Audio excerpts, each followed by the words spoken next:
This is CBC Vancouver News.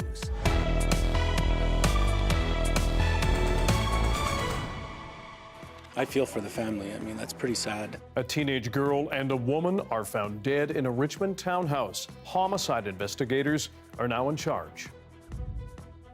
We were holding each other and we were just uncontrollable crying. More potential graves are found at a former residential school in BC. In order to literally create a community, we've had to do that online. And making connections. More Black people in Vancouver find each other. Good evening, I'm Dan Burritt. Thanks for joining us.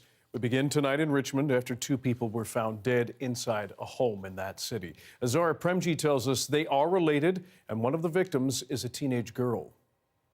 A somber mood here in this community in Richmond. A 43-year-old woman and a 14-year-old girl were found dead inside this townhome behind me on Monday evening in the 6500 block of Barnard.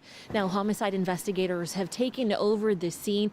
They do say that the two were related to one another, but don't say exactly how. They do say they're not looking for a third suspect at this point. Now, what we do know is this is a quiet community. Members of the community have come out and spoken to us and said they're shocked. They didn't expect this to happen here.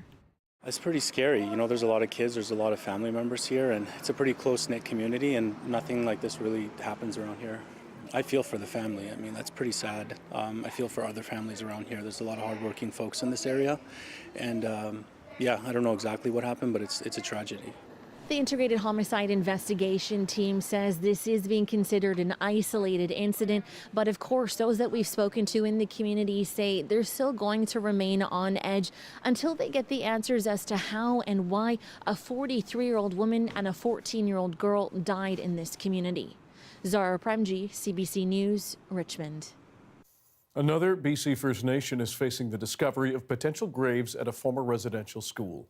The findings come from the Sechot First Nation on Vancouver Island.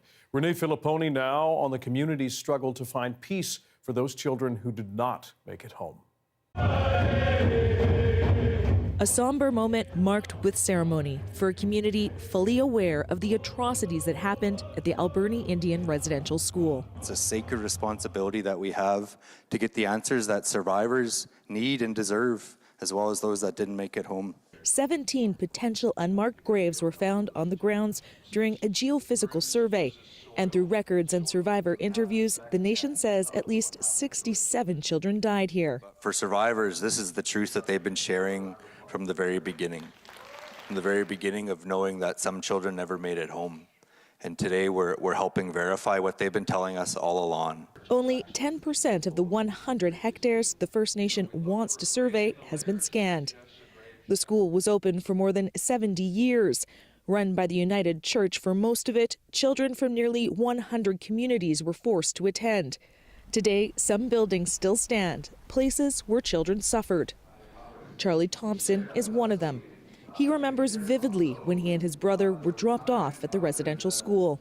We were holding each other and we were just uncontrollable crying, just sobbing and sobbing. Thompson says one of his uncles is buried in an unmarked grave somewhere on the school grounds. He says these searches need to continue with more government support, something many First Nations across Canada are calling for. Canada's not doing this out of the goodness of their heart. They're not. We made them do this. Those children that are still buried made them do this. The nation says the only way to know for sure about the suspected graves would be through excavation. But it's too early to have that conversation, which would be complex given all the communities who had children attend this school. Renee Filipponi, CBC News, Sechot First Nation. This coverage can be upsetting and invite painful feelings or memories.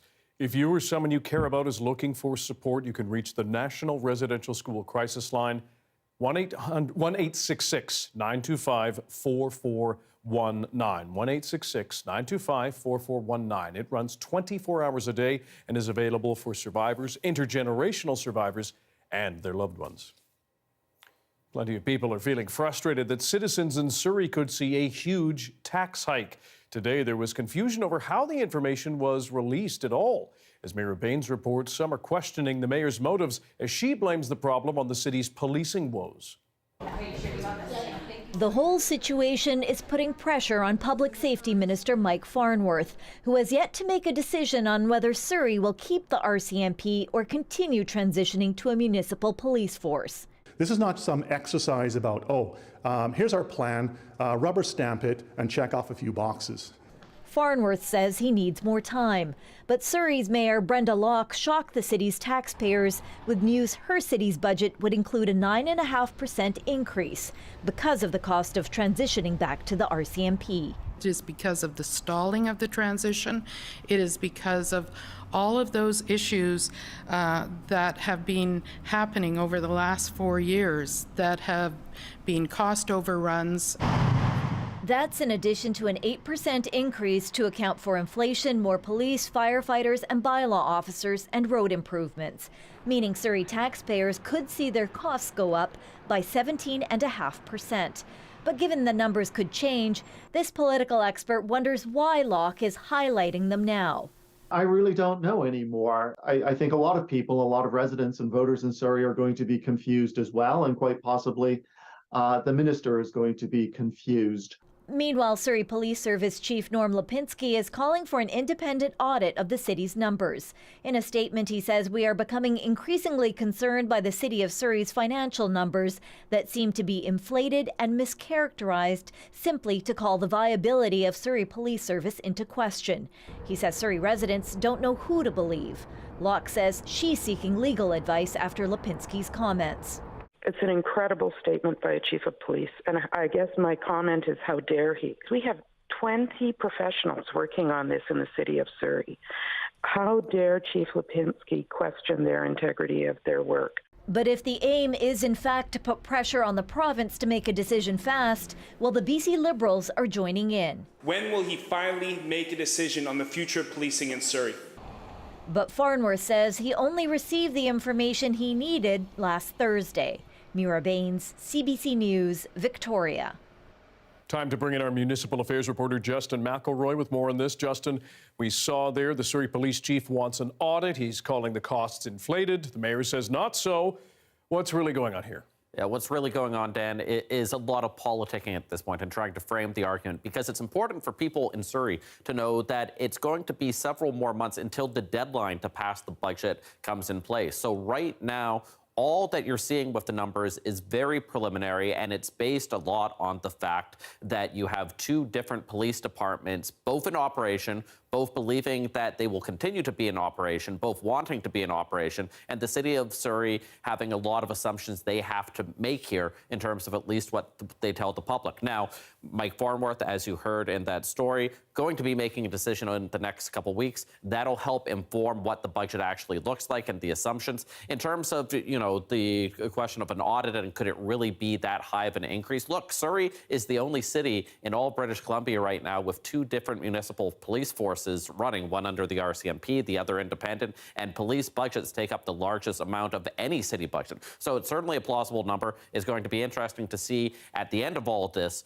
once Farnworth makes his decision, how all of these groups with some fairly bad blood between each other right now will work together in order to have an orderly transition to whatever Surrey is going to next. Justin, Surrey not the only big city dealing with budget questions right now. We have some developing news from Vancouver.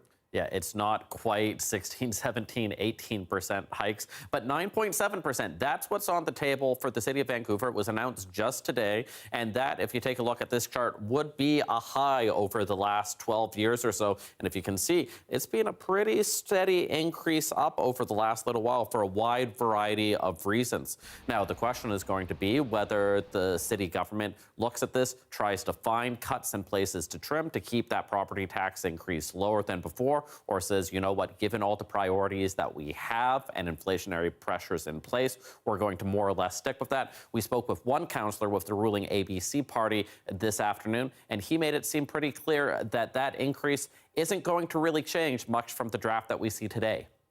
The vast majority of the numbers that will be reflected in this budget are almost kind of out of the control of the current council. We have labor costs, and we also have inflation numbers. We're starting to see from some of the other municipalities around the region that these pressures are coming to bear, and I think Vancouver will probably be in the same boat. We see a lot of places, Langley City, West Vancouver, Surrey, as we just talked about, with these large property increases on the table. There will be voters who won't like it, but it's going to be interesting to see how council navigates this decision over the $2 billion budget over the next few weeks. A lot of money. Justin McElroy, thank you. Thanks, Dan. One person is dead after a crash involving a semi-truck and a smaller flat deck on Highway 99 in Richmond. Mounties say it happened just before 9 a.m., closing the highway down for much of the day. It's not yet clear what led to the crash, but police say right now it does not appear to be criminal. Local governments and First Nations will soon receive more funding to prepare for natural disasters. The province says it's adding $180 million to the Community Emergency Preparedness Fund. It will help with planning evacuation routes and assist with flood mitigation work like dikes. The money will also aid emergency operations centers and provide equipment and training to volunteer fire departments. Second, we're launching Climate Ready BC, a one-stop online platform. It provides tools and resources to help communities prepare for climate emergencies and natural disasters. It provides risk data, as well as hazard and mapping tools, and funding opportunities for communities to access resources to mitigate disaster risks. Take floods, for example. The province says the online hub will also provide help to communities to prepare for future emergencies. 5 hikers are now safe after spending most of the night high up near the Lynn Peak, a trail in the Lynn Headquarters Regional Park in North Vancouver. Headwaters, I should say. North Shore Rescue received a call around 7:30 last night that 5 men needed help. They became disoriented on their way down amid heavy clouds and strong wind and rain. The rescue team was able to find the hikers and get them off the trail by 4 a.m. 2 of them, though, had to be airlifted out because of hypothermia concerns. Rescuers say the men were not properly prepared for the conditions. Meanwhile, 9 people have already been killed in avalanches in BC halfway through this season. Avalanche Canada says many mountain ranges like the Caribou have significant weak layers in their snowpacks, and they expect them to stay like that to the end of the season. Trekkers are being asked to be very careful. A longtime Labour activist in BC is being remembered. Ray Haynes has died at the age of 94. Haynes was leader of the BC Federation of Labour between 1966 to 1973. The BC Labour Heritage Centre says he was one of its most influential leaders. The BC Fed says Haynes took the reins during years of social and political upheaval. After he stepped down, he continued to work with unions across the province. Today is International Mother Language Day, a day to celebrate revitalizing languages that are threatened with extinction. And a new report finds learning of traditional First Nations languages is rising. Indigenous language learning has gone up 20% in 4 years. The report from the BC First Peoples Cultural Council highlights the importance of bringing language learning out of the classroom and into the family home. One mother living on Stalo territory is sharing her traditional language, Halkamelam, with her family. It definitely is an emotional journey. I think looking at the future and looking at the past tense, looking at the future, knowing what work I'm doing and how I'm doing it with a good heart and good mind is sustaining in my kids in the best way possible. She's created a YouTube channel to share her learnings and enlisted the help of her 5-year-old son, Brady. She hopes the channel will make learning the language easy and accessible.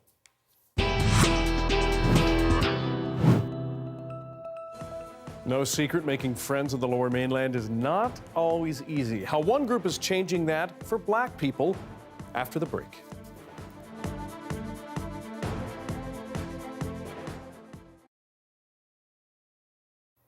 And hello to everyone watching our commercial-free live stream tonight. Thanks for being here. It has been a long journey, but a new hawk totem pole has finally been returned to Bella Bella after it was taken more than 100 years ago. It had been sitting at the Royal BC Museum in that time. Here's some highlights of its trip home. This is a good day for not only Nukok people, but people all over the world. After a long 4 years, we're happy, and my great-grandfather is happy. He's rejoicing.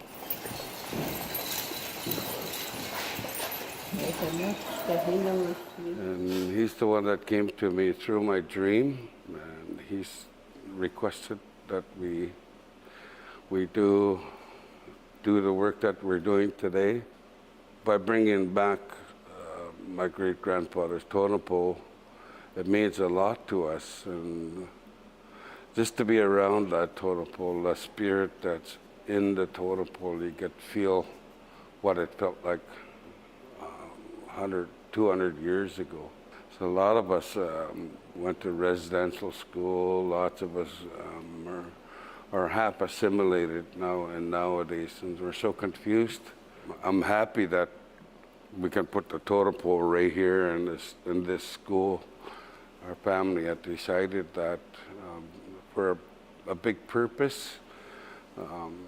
This is where the children are, and this is the prime place that they will be able to see it, and history can be carried on for tomorrow.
There is a popular online Facebook group aimed at helping Black people in Vancouver connect and build community.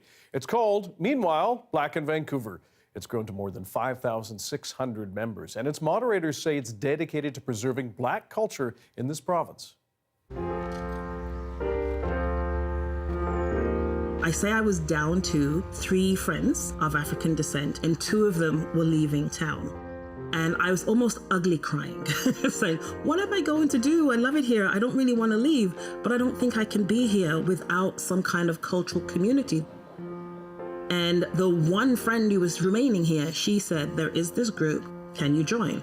I joined up, I think, 2 hours later. Yes, I do get a lot of information from there, things that are happening in BC, events. So yeah, it's been helpful. There is no central physical community for the Black community in Vancouver. I mean, if you learn the history of Hogan's Alley, you'll find out why. So in order to literally create a community, we've had to do that online.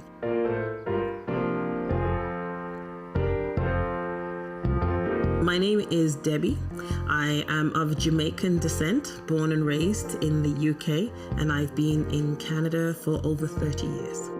I am now a moderator on the group. Social media has helped because it's completely changed the dynamic in which people who are of African descent can find each other. My name is Elda Poulain, and I'm from Edmonton, Alberta. My parents are from Congo, and myself, I was born in Kenya and raised in Kenya. I was in a refugee camp for 9 years before I moved into Canada. The social media group has actually been crucial for people finding goods and services from both aspects. People looking for those goods and services and people providing those goods and services. The group is popular because it's needed. It is a digital Hogan Alley. Because when Hogan Alley was up in the day, the Black community knew that they could go to Hogan Alley, they could find a restaurant, they could find a bar, they could find a coffee shop, and they would find people like themselves. So I was looking into the industry of doing hair with the Black community. The only thing I heard about the Black community was there wasn't much Black people in British Columbia. I was like, if there's no much Black people in BC, what am I gonna do? So when you come to Vancouver and somebody will tell you, oh, do you know about this group? And so it's been an absolute joy to see how the group has grown in leaps and bounds and what it is that we're able to do with and for the Black community in Vancouver. There have been posts for people looking for a barber, looking for a dentist, looking for a specific type of doctor. I've had to get a family doctor. It's not easy. And guess what? She's a Black lady, so can you imagine how easy that was? It's like a destiny to me. Whenever you tear a community apart, regardless of their culture, regardless of their makeup, there are some harsh changes for that community. But if you are determined to come here and you are of African descent, then it's definitely worthwhile reaching out to the group. So it's a fantastic community resource from a social level, from a mental health level, and from a professional level. I think the social media group will be around in 15 years and beyond. Simply because once you have a larger group of us here, I think there's a certain attraction for others that they want to be around that energy too. A community doesn't have to be just where you're from. A community is just where there's people that you feel comfortable, you feel safe with. So when you talk to people about what does community mean to them, it's finding your tribe. Where do you resonate with? Where do you feel more that you can be yourself and it's welcome?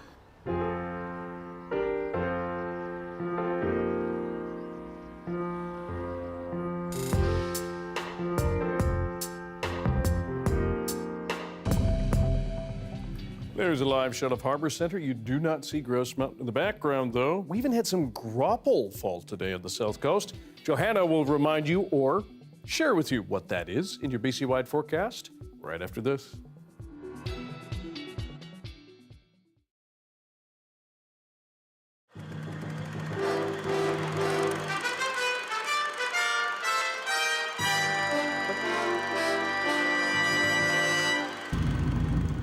High tide makes it easy to pick up logs.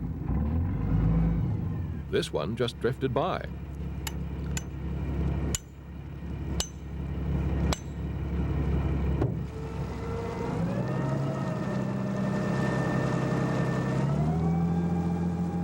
It's still early, and Metcalfe now has 4 in tow. He's got to stay ahead of the competition. Right now around this area there's 6 or 7 boats. 4 of them are new, and it's a little crazy. You got to get up crazy hours. And then other times they go away, they go broke or something. I stick at it. Metcalfe's been at it for 12 years. He got started by watching television. I watched the Beachcombers, actually. That's where I got the idea, years back. Seems strange, doesn't it? Given his line of work and lifestyle, Metcalfe doesn't watch TV anymore. He prefers watching birds and marine life. On this trip, the search for stray logs is temporarily suspended. There's a couple of 100 sea lions down there. You'll get lots of pictures of them.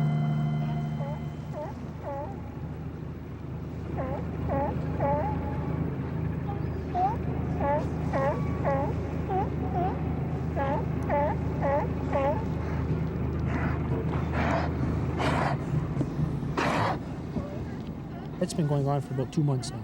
It's just been sea lions and eagles, day in, day out. Everybody having to feed. That's the best part. That keeps that's why I keep at it, I think. Some of the stuff I see. The neighborliness of island life also appeals to Metcalfe. He takes time out to give a stranger a lift to a nearby island.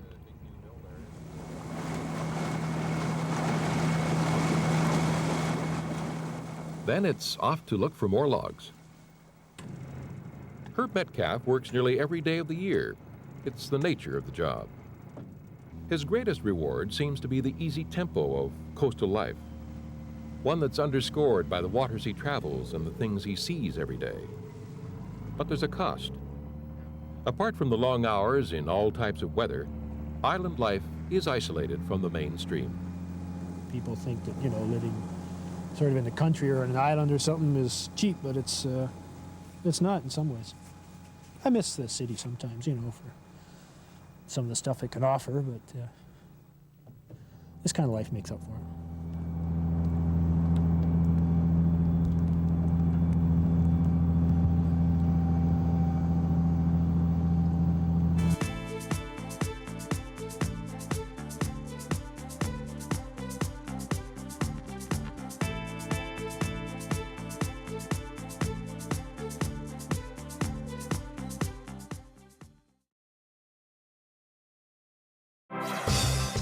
Hi, I'm Amy Bell, and here's what's in your CBC Vancouver Inbox.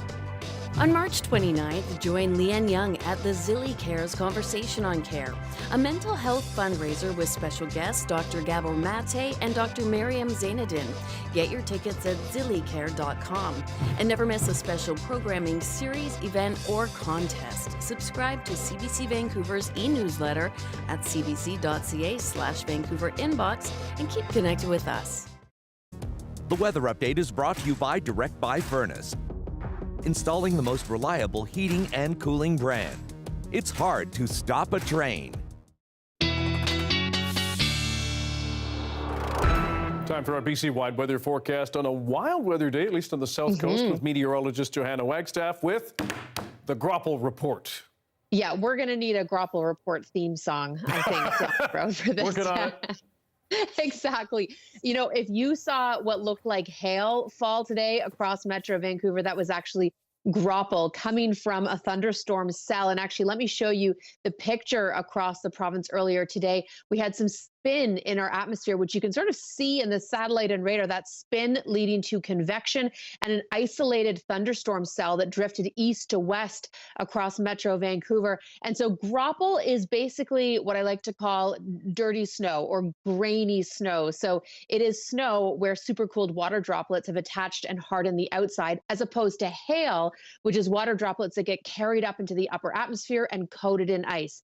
Very big difference. And normally what we do see across the south coast is the Grapple variety. Now, it wasn't just the Grapple, it was the heavy blowing snow in Prince George, the winter storm warnings that are beginning to end for the southeast, but we still have those special weather statements in place for wind chills, Terrace, Kitimat, and down towards east side of Vancouver Island, particularly Malahat inland. 2 to 10 centimeters tomorrow. This is all thanks to the Arctic air that is arriving as we speak. And you can see sort of that leftover convection even late this evening. So now we're into the Arctic air mass. That does mean tomorrow will be notably cooler. And we are looking at flurries through the day tomorrow that may accumulate to trace across Metro Vancouver. You can see the bullseyes towards the island. That's why the special weather statement was issued for up to 10 centimeters. But I wouldn't be surprised if Metro Vancouver we saw trace to 2 centimeters tomorrow. Look at that cold air mass as I take you through the end of the week and into early next week. It's Saturday that it'll lift back out. And that's also our best chance of a big snow event. So get ready for cold and clear starting Thursday, Friday. But Dan, I've taken away the question mark on Saturday. It's more and more confidence we're going to get some snow, and I will hone in on amounts in the days to come. Please hone as best you can. Honing with all my might. Thanks, Joe. You're welcome. And that is your late news for Tuesday. Thank you for joining us tonight. For news at any hour, check our website, cbc.ca/BC. Your next local news is on the early edition on CBC Radio 1. That begins tomorrow morning at 5 o'clock. Good night.